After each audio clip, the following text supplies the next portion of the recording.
నిర్మల్ జిల్లా బాయిన్సాలోని ఏడీఏ కార్యాలయం ముందు రైతులు ఆందోళన చేపట్టారు. ఇక అర్హత ఉన్న రైతులకు రుణమాఫీ జమ కాలేదని ఆవేదన వ్యక్తం చేస్తున్నారు. ప్రభుత్వ కార్యాలయాలు, బ్యాంకు అధికారుల చుట్టూ తిరిగినా కూడా ఎలాంటి ప్రయోజనం లేదని వాపోయారు. అర్హులైన రైతులకు షరతులు లేకుండా వెంటనే రుణమాఫీ చేయాలని ప్రభుత్వాన్ని డిమాండ్ చేశారు.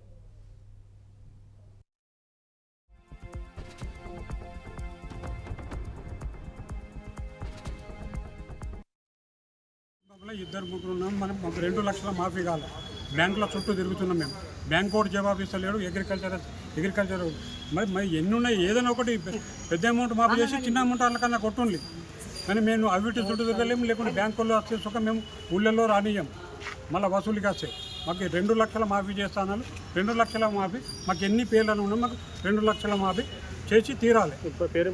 మోహన్ రెడ్డి కుటుంబంలో ఇద్దరు ముగ్గురు ఉన్నాం. మనం మాకు 2 లక్షలు. నా పేరు మీద 70,000 ఉన్నది, మా ఆవిడ పేరు మీద 70,000 ఉన్నది. అది ఇద్దరు కలిసి 1,40,000 అయింది. 1,40,000 ఇంకా మాఫీ రాలేదు మాకు. ఎందుకంటే ఐసిఐసి బ్యాంకులో 10 లక్షలు మార్టిగేజ్ చేసింది ఉన్నది. దానికి దీనికి ఎటువంటి సంబంధమే లేదు. అది కడితే ఇవి మాపేస్తాయంటున్నారు.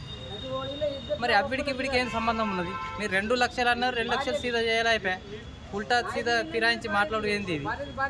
ఆ 10 లక్షలు కట్టాలంటే ఇప్పుడు కట్టుడు అవుతుందా మాకు? 2 లక్షలు అన్నారు, 2 లక్షలు సీదా కట్టే మాఫీ చేస్తే అయిపోయా. 2 లక్షల లోపే రుణం ఉన్నది, కానీ బ్యాంకులో పోయి అడిగితే మాఫీ కాలేదని అంటున్నారు. ఎందుకు మాఫీ కాలేదని అంటున్నారు? ఎందుకు మాఫీ కాలేదు సార్ అని అడిగితే నీకు కోపిన్ కార్డు ఉన్నదా అని అడుగుతున్నారు.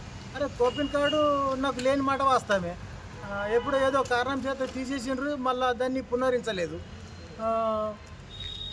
అయితే ఇప్పుడు మరి నాకు క్రాప్ లోను వ్యవసాయ మంత్రి అయితే రేషన్ కార్డుకి ఏం సంబంధం లేదు, అందరికి ఇస్తామని చెప్పిండ్రు.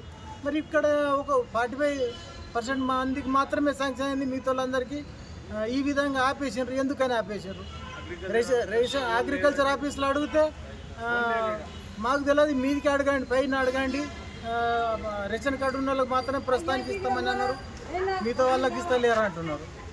వ్యవసాయ శాఖ మంత్రి అయితే అదేం అవసరం లేదు, ఎలక్షన్ కార్డు, డ్రైవింగ్ లైసెన్సు, మీ పట్టా పాస్ పుస్తకము వ్యవసాయ శాఖలు ఇచ్చేయండి, అందరికీ చేస్తామంటున్నారు. కానీ ఎప్పుడు చేస్తారు? అందరిది అయిపోయింది.